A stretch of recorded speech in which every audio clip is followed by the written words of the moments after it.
In the Bible, Gog and Magog epitomize war and the end times. Most people believe that they have nothing to do with our time. This video will show why Gog and Magog are so relevant to us today.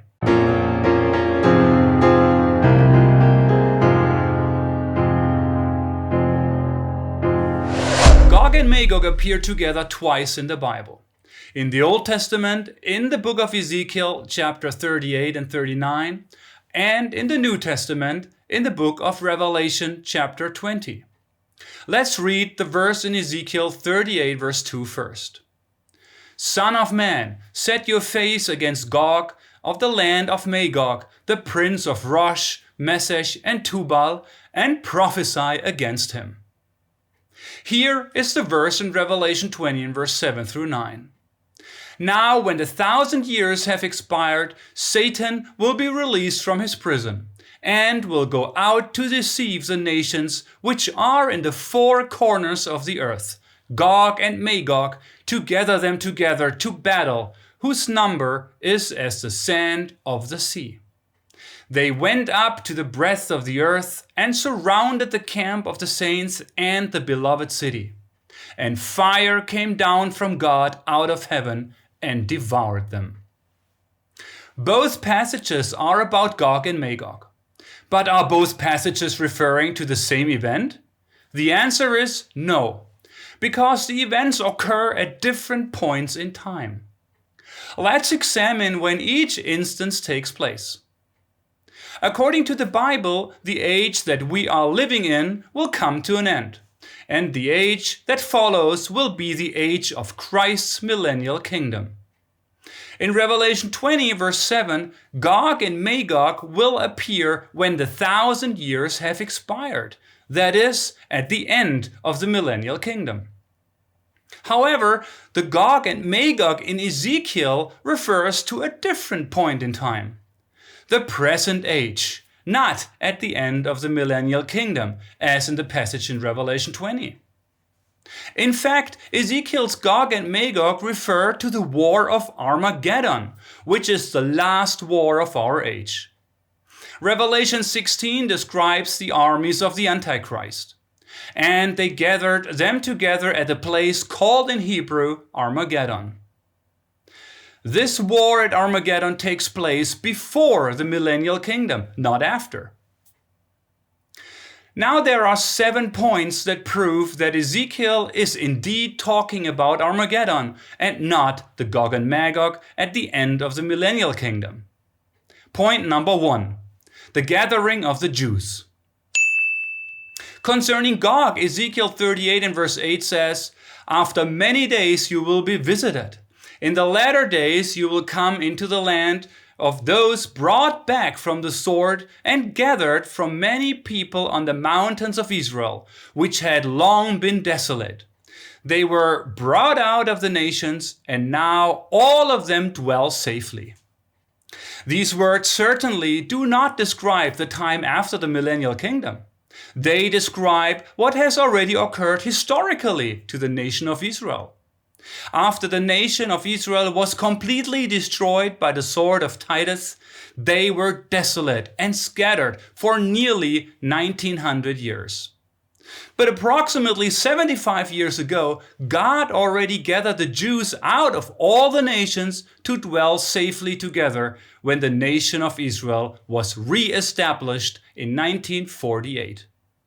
So the verse definitely refers to the age that we live in and do not have anything to do with the millennial kingdom.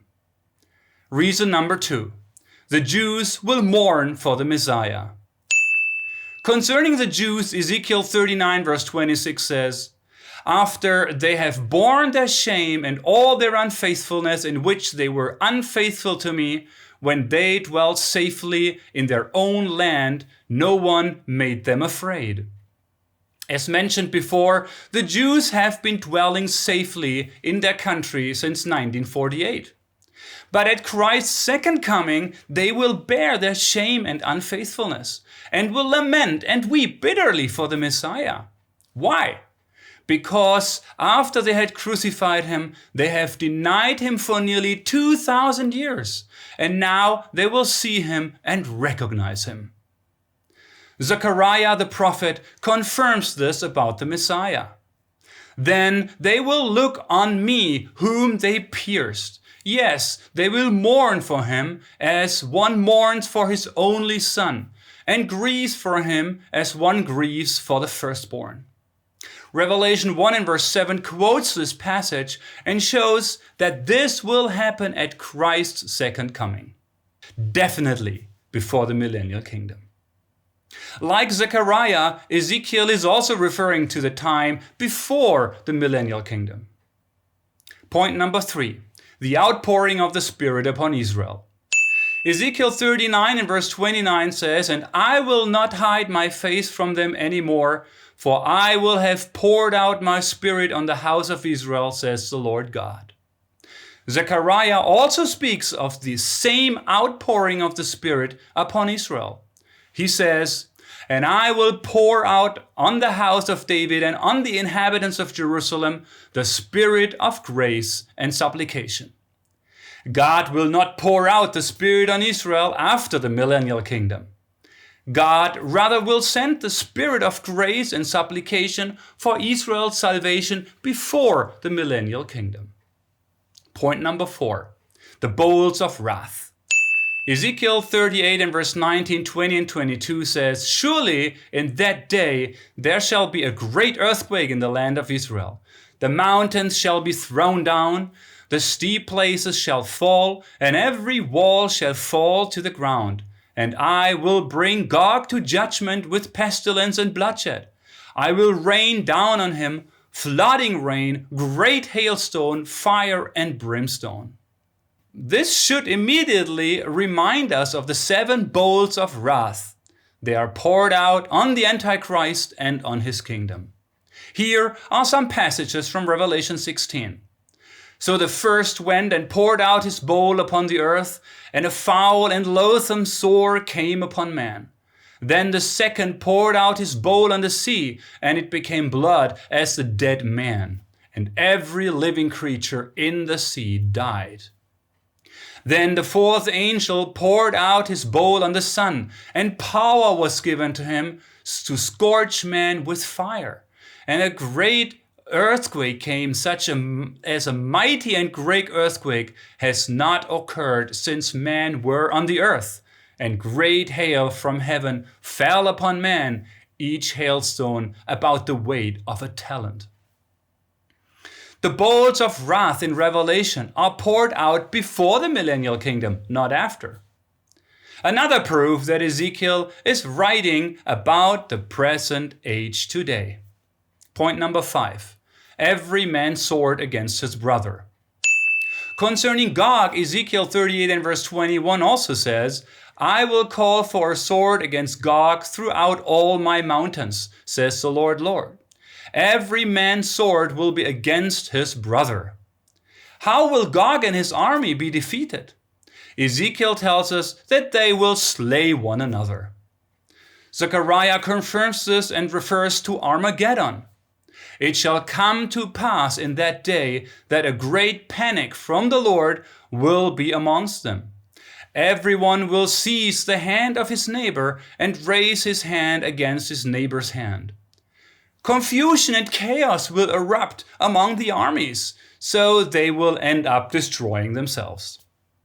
In the battle of Gog and Magog, described in Revelation 20, at the end of the millennial kingdom, they do not destroy themselves. Rather, verse 7 says, "And fire came down from God out of heaven and devoured them."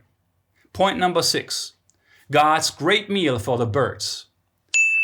What happens after Gog and his army destroy themselves? Let us read Ezekiel 39, 17 to 20, which is addressed to the birds.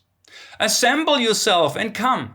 Gather yourself from all sides to my sacrificial meal, which I am sacrificing for you. A great sacrificial meal on the mountains of Israel, that you may eat flesh and drink blood. You shall eat the flesh of mighty, drink the blood of princes of the earth." The armies of Gog are devoured by the birds of the sky. Doesn't that sound familiar? Revelation 19 says the same thing, but not about Gog and Magog in Revelation 20, but about the armies of the beast at Armageddon.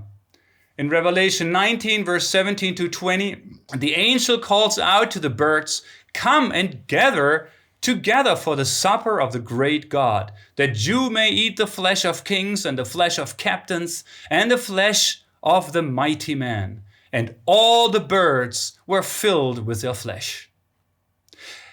As we already mentioned, the Gog and Magog in Revelation 20 will be consumed completely by fire at the end of the millennial kingdom. There won't be much left for the birds of the sky. Point number 7, the sequence of the chapters.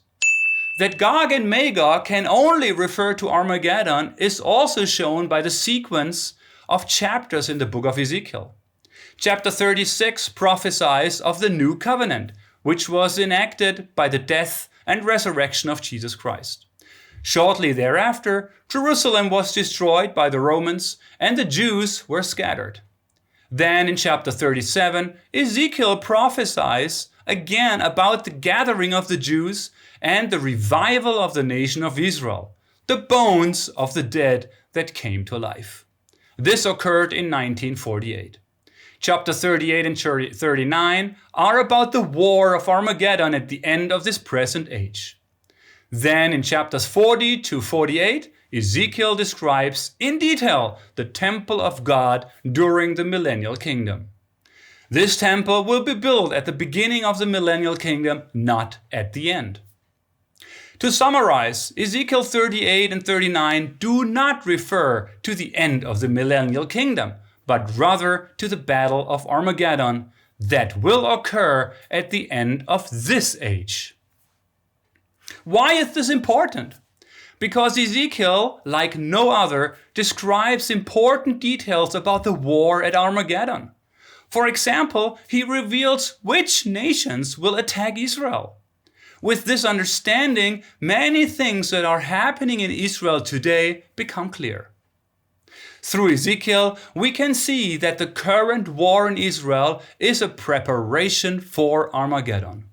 Another sign that the time of Christ's second coming is very near.